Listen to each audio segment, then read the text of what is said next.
Горе и страдания принесла России эта война. Сотни тысяч похоронок закружили по империи. Практически каждый день в газетах печатали имена погибших офицеров. Смерть не щадила никого, ни сыновей старинных дворянских фамилий, ни казаков, ни простых крестьян, призванных из самых глухих уголков необъятной страны. Но главные испытания для народа и Родины были еще впереди.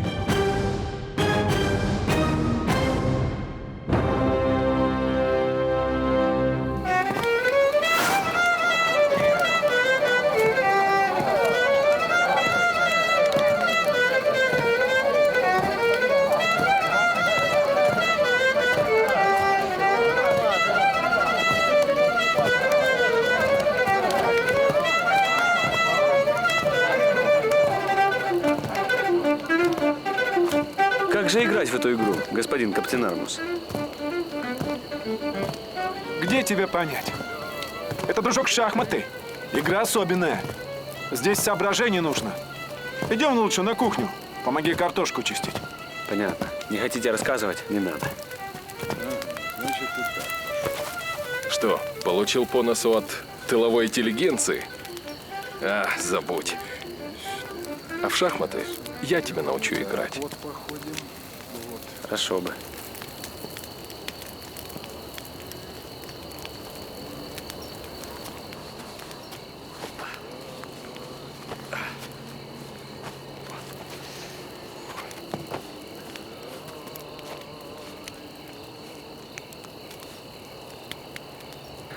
На лонжероне сейчас, наверное, купаются. Ничего, войне скоро конец. Летом добьем германцев по домам.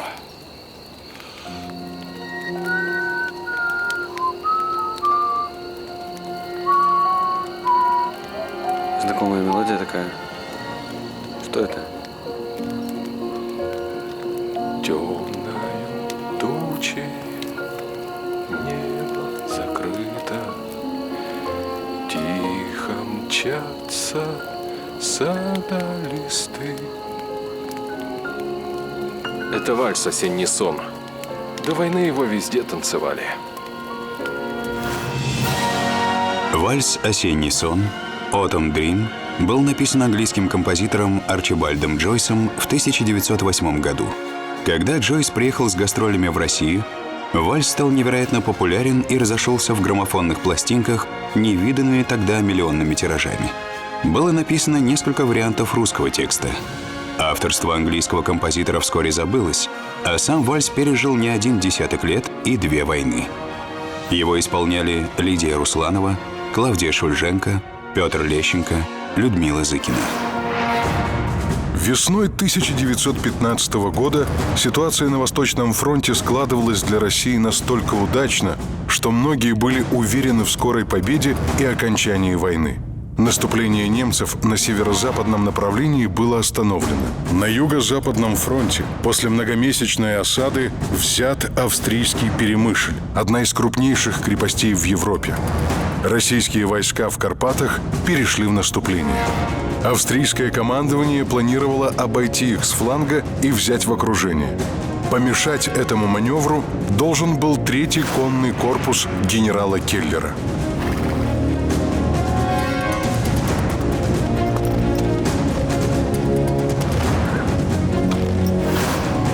Граф Федор Артурович Келлер, генерал от кавалерии, отличался 2-метровым ростом и мощным телосложением. Начал карьеру в 1877 году, сбежав без ведома родителей на русско-турецкий фронт и получил там за храбрость 2 солдатских Георгиевских креста.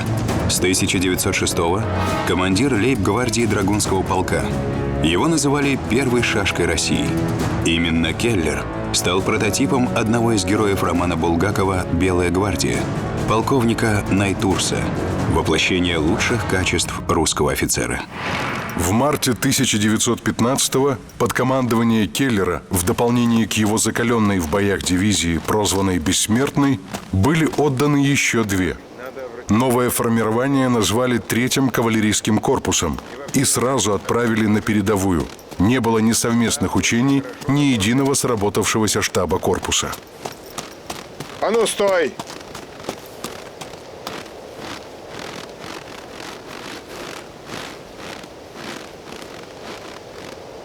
Да что ж ты такое творишь, а? Спешится!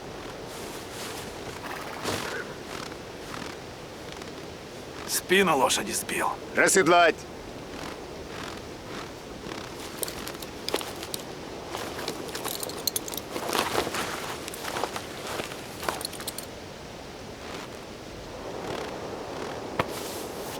Это что? Никак не могу узнать, ваше высокопревосходительство. Не знаю, что путники лошадям надо чистить. Нас с мальцами за такое пароли. Молчать! Тихо, ласточка, тихо. Дай потник. Да за такие дела. Ну, как же вы воюете в этом тряпье? Ваше превосходительство, извольте, поизносилось. Что, небось сейчас японская осталась? Еще с японской. Так, лошадь к ветеринару. Этого на гауптвахту. Давай к интенданту. Полушубки на дивизию назад. Ваше превосходительство, да не даст же никогда в жизни. Даже слушать не будет.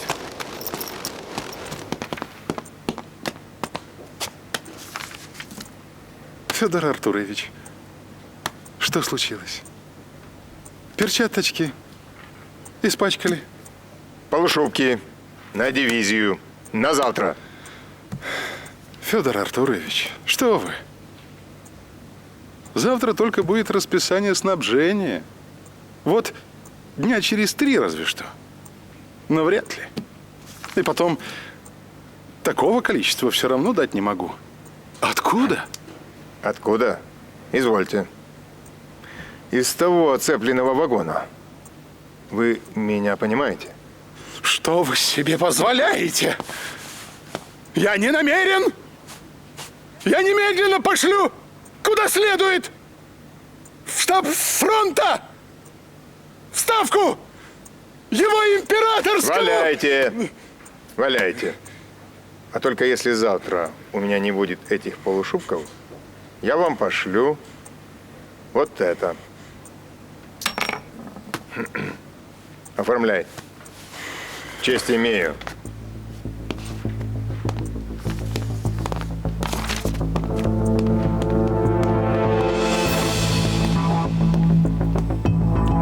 Чтобы согласовать действия кавалерийских частей, требовалось не меньше месяца. В распоряжении Келлера было всего 4 суток. И он сделал невозможное. Собрал в кулак разрозненные дивизии и 2 мощными ударами контратаковал австрийцев. В плен попало более 3000 вражеских солдат и 50 офицеров. Корпус Келлера спас 9-ю армию от верного окружения, за что удостоился благодарности от верховного главнокомандующего великого князя Николая Николаевича. Честь и слава нашей доблестной коннице. Передайте всем участникам этого славного дела мою сердечную благодарность. Дай вам Бог новые геройские подвиги. Для кавалерии как рода войск, имеющего решающее значение на поле битвы, Первая мировая война станет одной из последних. Появление пулеметов и другого скорострельного оружия кардинально изменило тактику боя. Пехотные колонны и конные лавы уходили в прошлое. Сабельные атаки, прозванные конным шоком, удавались только, если противник не успел развернуть пулеметы. В германской, австрийской, французской армиях применение кавалерии ограничивалось разведкой и преследованием противника. И только русская кавалерия сумела приспособиться к новым методам ведения войны. В 1904 году во всем мире насчитывалось около 75 миллионов лошадей. Из этого числа 21 миллион лошадей, почти треть, находился в России. 60% крестьянских хозяйств в России имели 3 и более лошадей. Россия имела больше кавалерии, чем все остальные страны-участники вместе взятые – 1500 эскадронов. Немецкие и австрийские кавалерийские части старались избегать открытого сабельного боя и отступали под прикрытие своей пехоты и артиллерии. Исключение составляли только венгерские гусары, но и они редко могли противостоять русской коннице. Ни одна пехотная часть не могла так быстро менять позицию и развертываться для боя. Конники действовали в любых условиях, даже в горах. Знаменитая «Дикая дивизия» одним своим появлением нагоняла ужас на врага. Дикой дивизией неофициально называли Кавказскую туземную конную дивизию, которая на 90% состояла из исповедовавших ислам горцев Северного Кавказа. Дагестанцы, чеченцы, ингуши, кабардинцы и черкесы не подлежали призыву в армию. Дивизия комплектовалась добровольцами. Горцы считались лучшими разведчиками и собирателями языков. Они прекрасно стреляли навскидку, то есть, быстро подняв оружие и почти не целясь, с бедра, не поднимая оружие и не целясь вовсе, или на огонек, то есть во врага, который, например, ночью неосторожно закуривал сигарету. Дикой дивизией командовал младший брат императора, великий князь Михаил Александрович. А офицерами служили представители высшей аристократии – персидский принц Файзула Каджар, потомок грузинских царей Дмитрий Багратион, князь Александр Святополк Мирский и другие. Кавказцы почитали за честь служить в дивизии и с гордостью говорили о своем командире – «Великий князь Михалка, Бират царя». Что им надо? Да кто их знает? Кто это вообще? В начале апреля 1915-го в плен русским сдались 2 батальона 28-го австрийского полка. В нем служили в основном уроженцы Чехии, которая тогда принадлежала Австро-Венгерской империи. Среди чехов и словаков симпатии к России были весьма сильны. Австрийский император, узнав о переходе чехов, отдал приказ. Преисполненный горечью, повелеваю вычеркнуть императорский королевский 28-й пехотный полк из списков моих войск за трусость и измену. Франц Иосиф I. Но императорский приказ не произвел нужного эффекта. Скорее наоборот. На галицийском направлении чехи сдавались в плен массово и с удовольствием, при любом удобном случае. В их числе оказался будущий знаменитый писатель Ярослав Гашек вместе со своим приятелем Франтишеком Страшлипкой, прототипом бравого солдата Швейка. Ярослав. Я Петро. Вот он Иван. А тебя как звать? Франтишек, А фамилию? Страшлипка. А это у тебя что? Это наша коровка. Ее звать Матильда. Мы сейчас будем ее доить. Давай стаканчик. Давай. Давай. Что это? Сейчас узнаем. Где твоя кружка? Погодь. Ну, вот. Передай. Веселые эти чехи. Расскажи, как это ты решил без выпивки напиться-то? Не можно.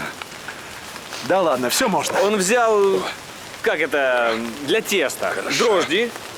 Дрожжи. Ну да, дрожжи.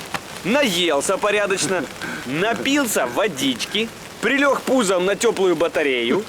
И это все в кабинете господина генерала. Под русскими знаменами сражалось за свободу Родины немало уроженцев Чехии и Словакии. Был создан Чешский национальный комитет, и в Киеве стали формироваться первые добровольческие отряды. Осенью на фронт отправилась чешская дружина, более 1000 бойцов. Весной 1915 года русское командование разрешило принимать в ряды дружины бывших солдат и офицеров противника, сдавшихся в плен. Из них сформировали полк, затем бригаду. Так началась непростая история чехословацких легионеров в России. В апреле 1915-го русские войска уже прорвались в Закарпатье. Казалось, еще немного, и начнется наступление на венгерскую столицу – Будапешт. Рус, выходи! Рус, выходи!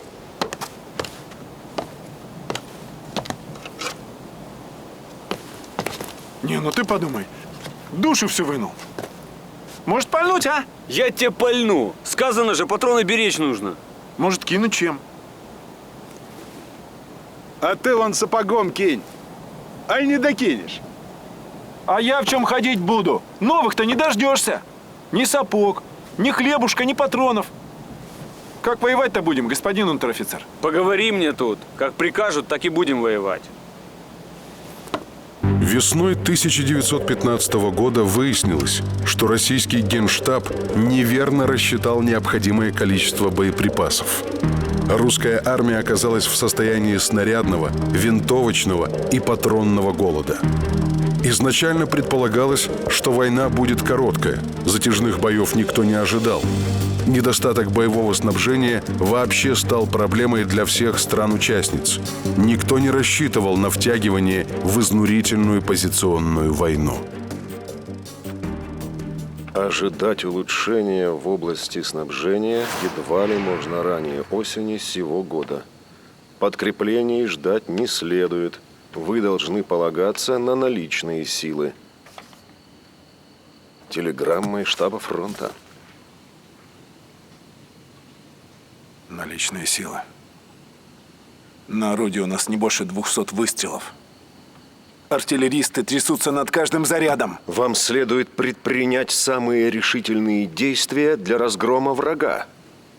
А? Каково? Удержаться бы на месте. В начале 1915 года России для фронта требовалось в месяц 200 тысяч винтовок, 2000 пулеметов, 400 орудий, 200 миллионов патронов и 1,5 миллиона снарядов. В это время российская промышленность была способна ежемесячно производить лишь 30-32 тысячи винтовок, 216 пулеметов, 115-120 орудий, 50 миллионов патронов и 403 тысячи снарядов, то есть 15-30% от необходимого. Из всех стран Антанты Россия испытывала самый острый кризис поставок из-за того, что дольше всех не переводила промышленность на военное положение. Изначально предполагалось, что эти меры, требующие колоссальных затрат, не понадобятся. Надежда на поставки вооружений из-за границы не оправдалась. Боеприпасы, изготовленные по русским заказам, были конфискованы союзниками для собственных нужд. А те грузы, которые отправлялись в Россию, доставить было очень сложно. Европу разорвали линии фронтов. На Балтийском и Средиземном морях кипели бои. Для кораблей союзников оставались открытыми только два порта – Северный Архангельск и далекий Владивосток. Император Николай II распорядился создать чрезвычайный правительственный орган – особое совещание по обороне, куда вошли члены правительства, представители общественности и предприниматели. Следовало в кратчайшие сроки перестроить всю военную экономику и снабжение армии. Вместо готовой продукции закупались станки и оборудование. Срочно строились новые военные заводы. На Баренцевом море возводился с нуля новый незамерзающий порт Романов на Мурмане, сейчас город Мурманск. В России началась глобальная индустриализация с военным уклоном. В считанные месяцы производство вооружения и боеприпасов увеличилось в десятки раз. В августе 1916 года винтовок было изготовлено на 1100% больше, чем в августе 1914 года. Производство пушек 76 миллиметровых и горных с января 1916 года по январь 1917 года увеличилось более чем на 1000%, а 76 миллиметровых снарядов на 2000%. Выработка пороха и взрывчатых веществ на 250-300%. Это перекачивание капиталов в оборонную промышленность сказалось на всей экономике страны. Сократилась добыча железной руды, снизилось производство чугуна и стали. Кризис охватил строительную индустрию. В 2015 году Россия, единственная из воюющих стран, не закупала хлеб за границей, полностью обеспечивая себя продовольствием. Теперь же цены на хлеб стали понемногу расти. Из-за транспортных проблем возникали перебои с его поставками. Страна впервые узнала, что такое хлебные очереди.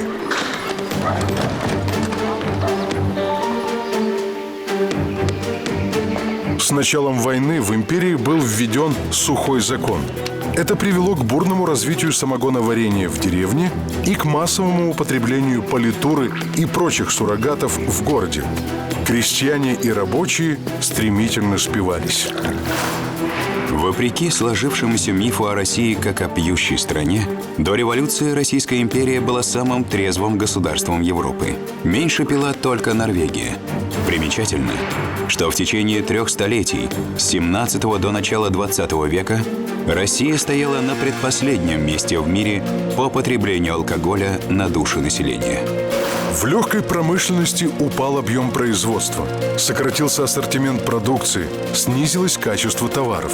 Фабрикантам стало не до ситцев. Фронт требовал поставок обмундирования. За право его шить шла настоящая борьба. На этих поставках в короткие сроки делались фантастические состояния. В столичных ресторанах и клубах появились так называемые интендантские дамы в шикарных туалетах, увешанные мехами и бриллиантами, с неестественно блестящими глазами. В Петрограде и Москве сухой закон компенсировался невиданными прежде объемами поставок кокаина. Его можно было свободно купить в аптеке в запечатанных коричневых упаковках-бочонках. И самый лучший немецкой фирмы «Марк» стоил 50 копеек за грамм. Даже боевые действия не стали преградой для наркотрафика.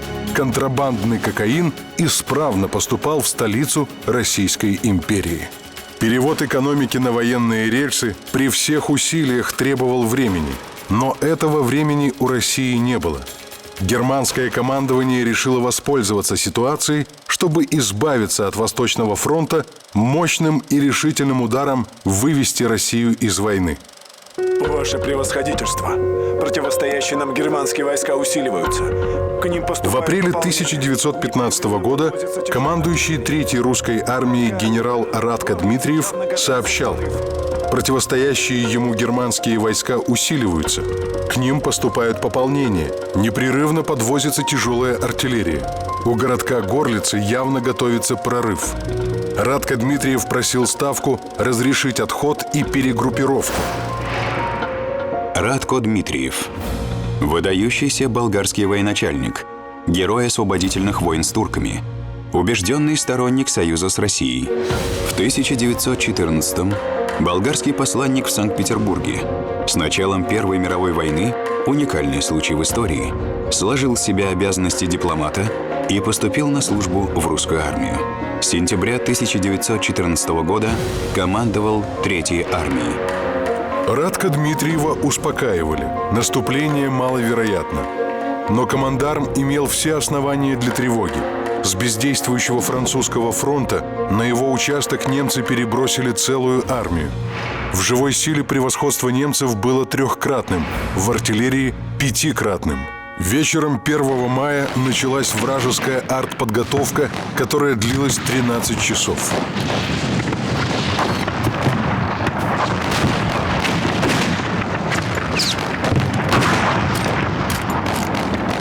Казалось, в окопах не должно было остаться ничего живого. Но когда немецкая пехота пошла в атаку, ее встретили штыками и огнем. Третья армия билась отчаянно. Из Ставки летели приказы: ни шагу назад. Подкреплений не было. На батарею полагалось только 10 снарядов в день. А немцы своих снарядов не жалели и топили русских в море огня. Спасая людей от полного истребления, Радко Дмитриев приказал отходить. Ставка распорядилась контратаками восстановить положение и выдвинула ему на помощь армейский корпус. Но оказалось слишком поздно. Потери Третьей армии составили 40 000 человек убитыми, ранеными и пленными. Немецкие войска шли вперед, угрожая русским тылам. Все, что завоевали великой кровью в 1914 году, было потеряно. Галиция досталась врагу. Была сдана крепость Перемышль, доставшаяся такой дорогой ценой. Вскоре неприятель вошел во Львов. Русские армии отступали, стремясь избежать окружения. Отступление из Карпат 8-й армии Брусилова прикрывала знаменитая стальная дивизия генерала Корнилова.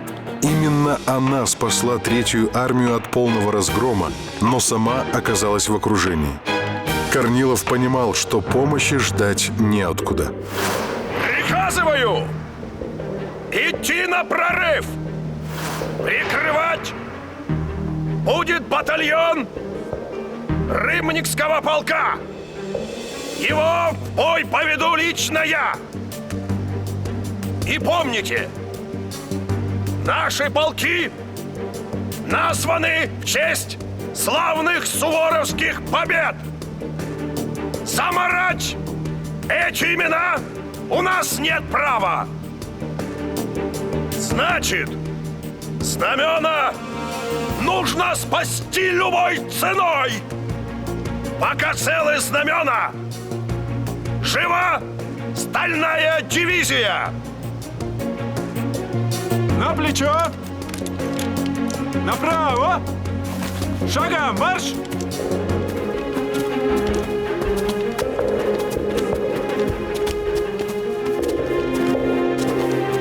Из всего батальона в живых осталось 7 человек.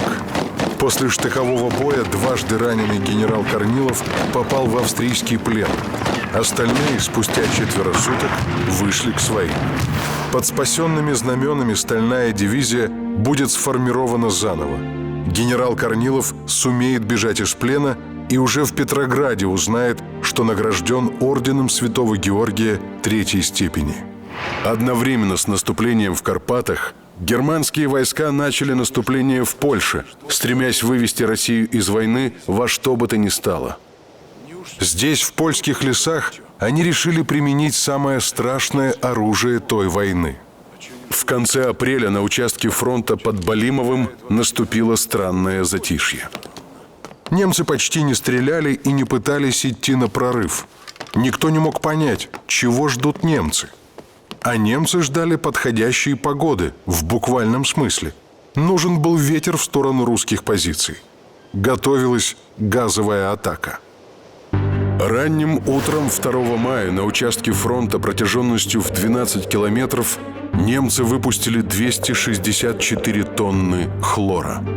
Зелено-желтое облако медленно поползло к русским окопам. Командование понятия не имело о химическом оружии и, решив, что это дымовая завеса, предшествующая атаке, разместило в окопах подкрепление.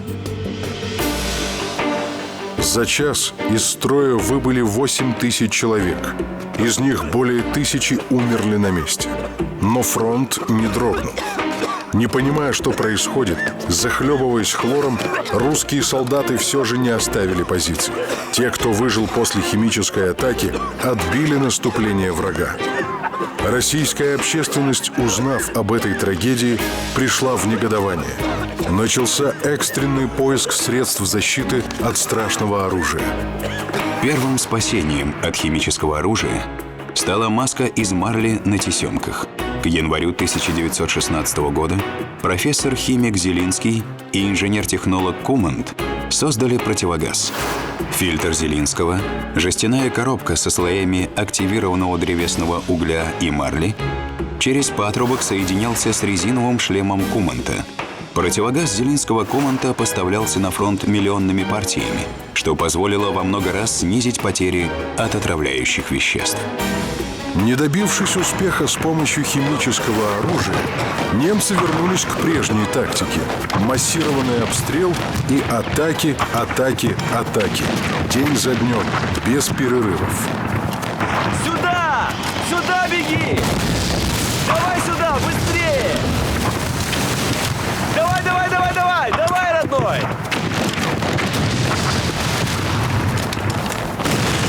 Кровь останови! Потерпи. Выше перехватывай! Выше! Сейчас, родной. Истечешь кровью.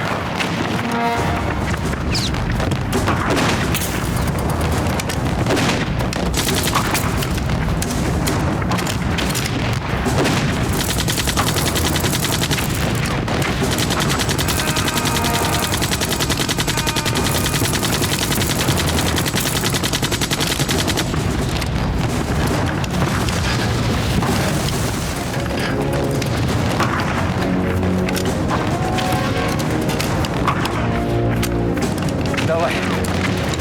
Не дрейфь. Снаряд 2 раза в воронку не падает. Ты уверен? Да, все будет надежно. Держи.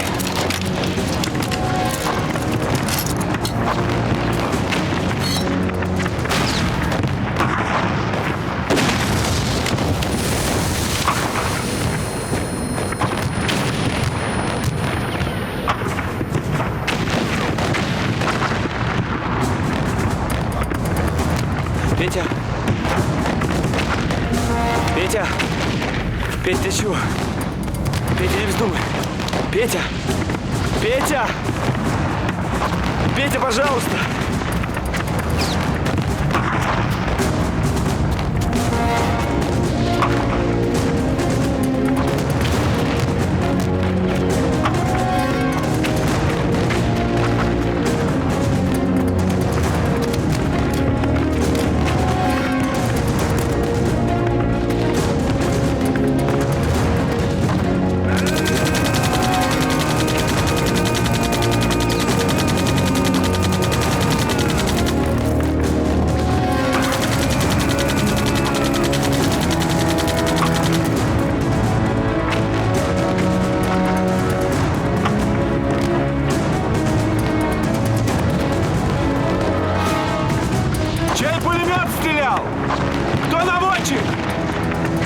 Пулеметчик Родион Малиновский, 17 лет, в одиночку спас артиллерийскую батарею.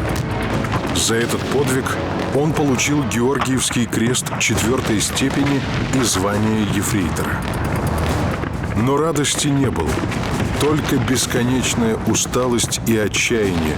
О скорой победе и возвращении домой Родиону, как и сотням тысяч других солдат, пришлось забыть.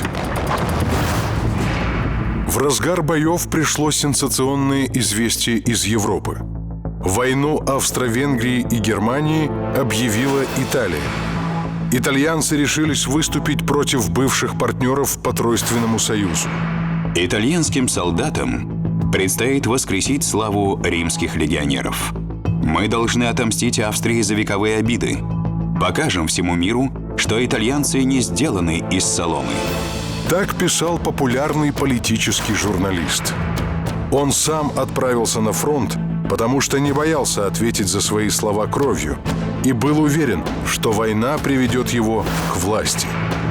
Спустя 7 лет Бенито Амилькаре Андреа Муссолини станет главой итальянского государства, основателем фашизма и одним из тех, кто начнет следующую войну – Вторую мировую. Но пока новый фронт только формировался, перед немецким фельдмаршалом фон Гинденбургом открылась заманчивая перспектива реализовать свой давний план – ударами с юга и севера поймать русских в Польше в грандиозный мешок. Этот замысел не был секретом для русского командования, но снарядный и патронный голод к лету достиг своего пика. Новые оборонные заводы еще не были запущены. Генералы горько шутили. Господа, противник знает, что у нас нет патронов и снарядов. А мы знаем, что не скоро их получим. И Ставка приняла стратегическое решение – оставить Польшу. Это был единственный выход – отступить, чтобы сберечь армию, выиграть время и дождаться подкреплений и поставок.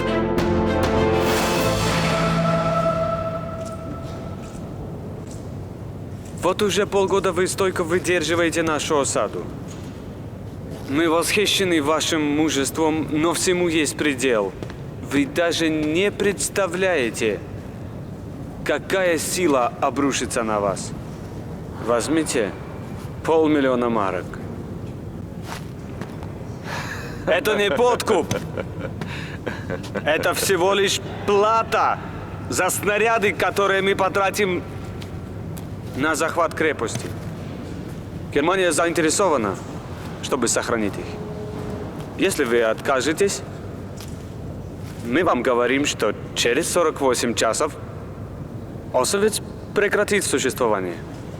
Предлагаю вам пари. Оставайтесь с нами. Если через 48 часов Осовец падет, вы меня повесите. Если крепость выстоит, повешу вас я. Разрешите откланяться. От пари, стало быть, отказывайтесь.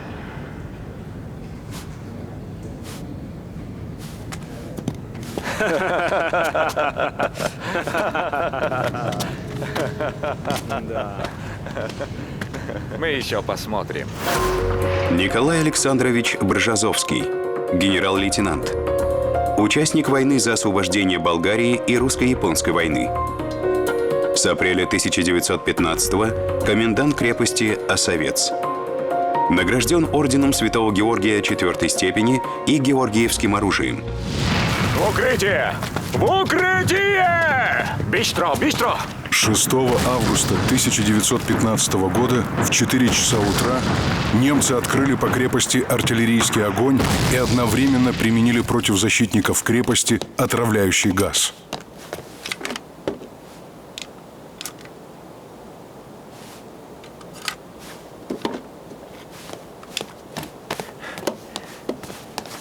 Получен приказ начинать газовую атаку.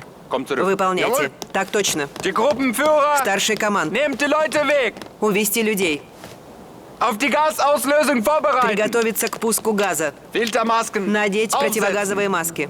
Открыть вентили. Открывайте вентили.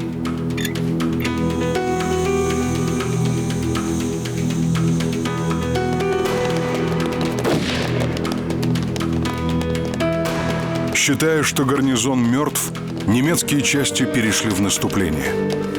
В атаку пошли около 7 тысяч пехотинцев.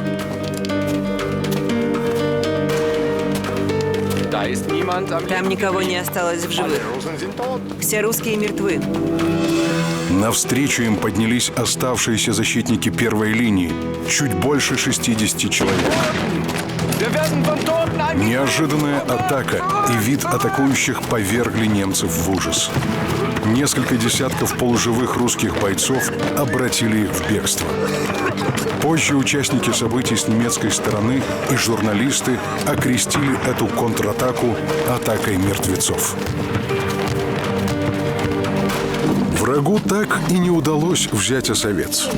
Но в связи с отходом русской армии из Польши оборона крепости потеряла смысл.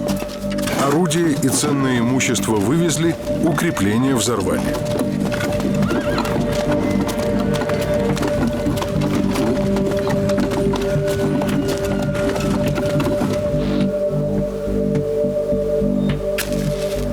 Укрепление крепости генерал Бржозовский уничтожил лично.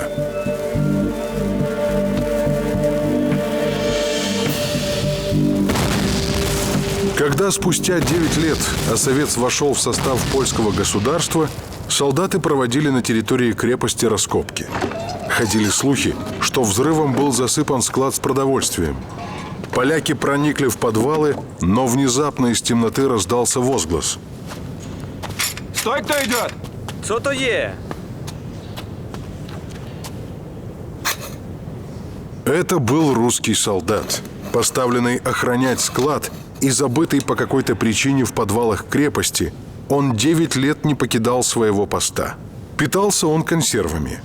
Часовой отказался оставить свой пост без приказа начальства. Когда его все же уговорили подняться наверх, он ослеп от солнечного света. Германское наступление продолжалось. В Прибалтике пали Метава и Либава, важная база Балтийского флота. Под угрозой оказалась Рига. В осаде мощнейшая российская крепость Новогеоргиевск.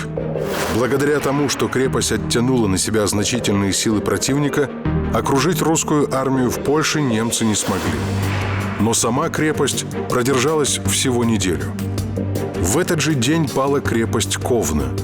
Эти потери произвели на русскую общественность самое тягостное впечатление. По стране поползли слухи об измене.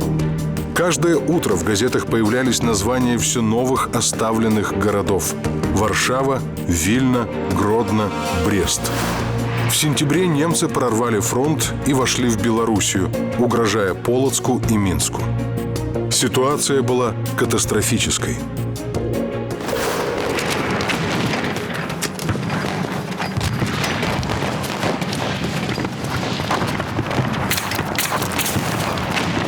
Бегом давай! Давай скорее! Ее отдали. Устроил же нам немец ад. Вот бы артиллерия накрыла гадов. Чего молчат? Молчат. Снарядов же нет, повыстреливали уже все. Как же это так генералы просчитаться-то могли? Рассчитывали войну за 3 месяца выиграть-то. Считать-то считай. Да не плашай. Ну, не знаю. Может быть, французы помогут. Снарядов подбросят, а? А там мы уже немчуру будем, знаешь, как колотить? Ага. Если они нас не перебьют, пока мы от французов подмоги ждем. Командир полка просит, держитесь, братцы. Резерв на подходе. Братцы, в атаку! В атаку! В атаку! В атаку! Ура!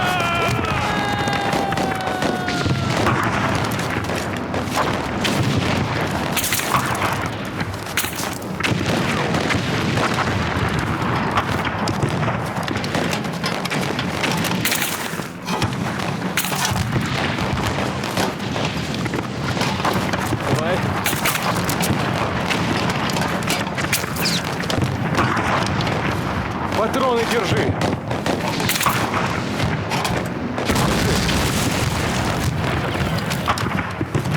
Быстрее!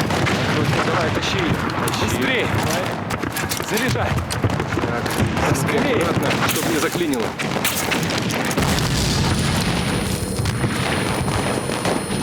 Родька!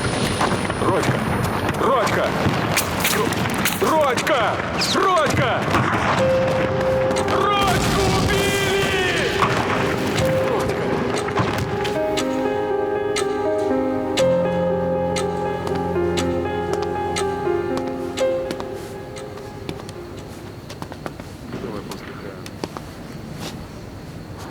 Как самочувствие? Держись. Все будет в порядке. Да. Что болит? Нога. А спина не болит? Нет. Не знаешь, как полагается отвечать офицеру? Никак нет. Не болит? Куда хочешь ехать? В Симбирск или в Казань? Казань. Хоть на татарскую столицу посмотрю. Ага. Можно отправлять. Все будет в порядке.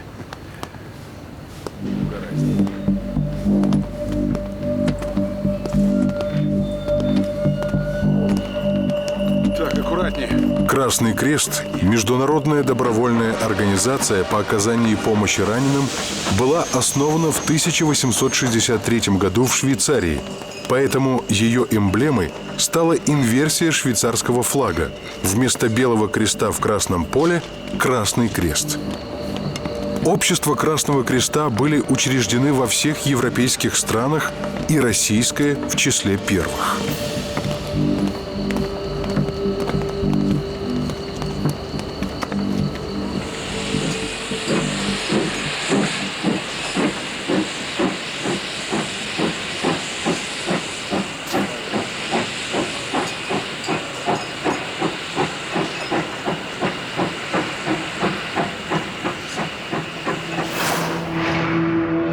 За время Первой мировой российский Красный Крест подготовил 11 тысяч сестер милосердия, сформировал 150 пунктов питания, оборудовал 360 санитарных поездов, снарядил 65 противоэпидемических отрядов. Фонд фронтовых госпиталей Красного Креста насчитывал 300 тысяч коек. Общая численность медперсонала превышала 100 тысяч человек, в том числе в стационарных госпиталях 2700 врачей и 20 тысяч сестер милосердия. Российский Красный Крест находился под патронажем императрицы-матери Марии Федоровны. Все женщины царской семьи, включая юных великих княжон, состояли сестрами милосердия в лазаретах и госпиталях царского села, ухаживали за тяжелоранеными и ассистировали при операциях. На передовую женщин не пускали, но было одно исключение. 20-летняя сестра милосердия Рима Иванова, которая ушла на фронт добровольцем под мужским именем, а потом уже стала служить в госпитале под своим. За необыкновенную доброту раненые прозвали ее «Святой Римой». За мужество она была награждена 2 георгиевскими медалями. В боях под Пинском в роте Ивановой погибли все офицеры.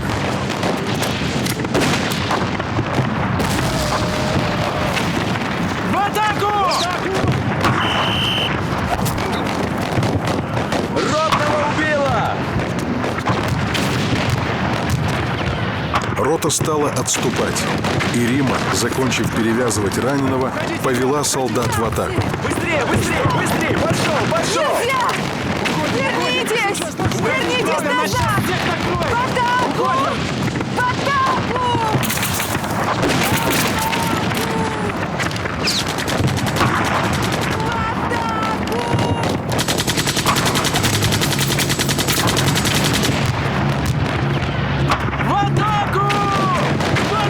Враг был разбит, позиции захвачены, но Рима погибла.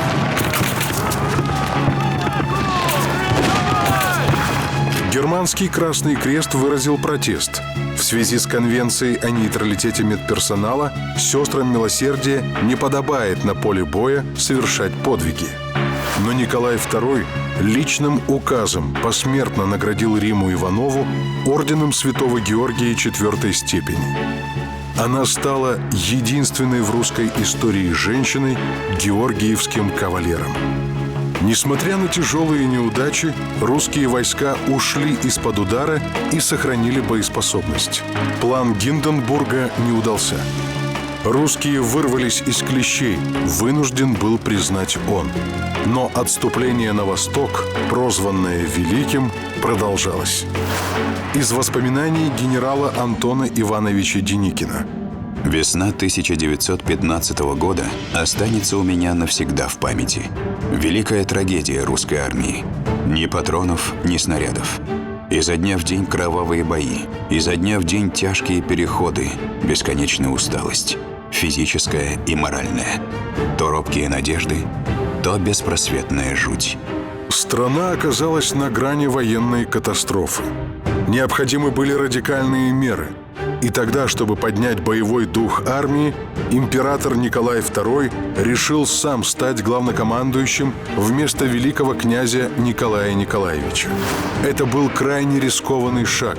Со времен Петра Великого еще ни один император не решался возглавить армию.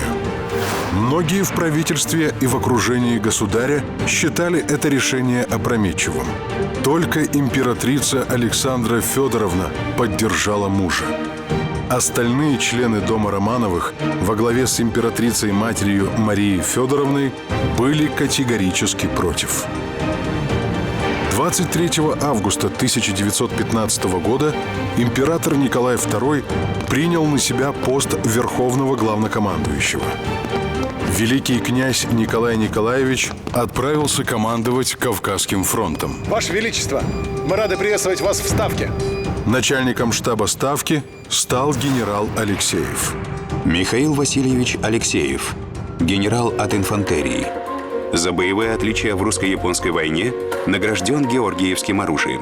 В начале Первой мировой начальник штаба Юго-Западного фронта, затем командующий Северо-Западным фронтом. Именно благодаря Алексееву русская армия сумела вырваться из западни, приготовленной ей в Польше Гинденбургом. Из воспоминаний великого князя Александра Михайловича. Никто, кроме самого государя, не мог бы лучше вдохновить нашу армию на новые подвиги и очистить Ставку от облепивших ее бездарных генералов и политиков. Генерал Алексеев был хорошим стратегом. Сочетание государя и генерала Алексеева было бы безупречным, если бы Никки не спускал взгляда с петербургских интриганов, а Алексеев торжественно поклялся бы не вмешиваться в политику. Приказ по армии и флоту от 23 августа 1915 года. С сего числа я принял на себя предводительство всеми сухопутными и морскими... С появлением в Ставке императора растерянность и уныние генералов немедленно исчезли. На фронт полетели телеграммы: «С нами государь, ни шагу назад». Солдаты приободрились. И действительно, в считанные месяцы ситуация стала меняться к лучшему. Осенью фронт русской армии стабилизировался по линии Рига-Пинск-Черновцы. К этому времени в полную силу заработали новые военные заводы. Выпуск снарядов достиг 1 миллиона в месяц. В армию призывались новые бойцы. Правда, взамен кадровых военных эта мобилизация приводила совсем необученных крестьян. Ну, а лошади где? Ребят, я не понял. Нас же вроде в кавалерию отбирали, правильно? Да? Слушай, а ты воевать умеешь? Ну, там, стрелять, что-то такое. Нет, я на скорняка учился. Еще грамоте. Грамота! Ну, грамота — это хорошо. Ладно, давай знакомиться. Меня Коля зовут, Сивцов. Георгия. Жуков. Очень приятно. 19-летний Георгий Жуков успел окончить 2 класса городского училища и после войны надеялся продолжить образование. Впереди у него были 4 войны и карьера от унтер-офицера до маршала Советского Союза. А пока шел 1915. Россия оправлялась от тяжелых поражений и готовилась решительно переломить ход Первой мировой.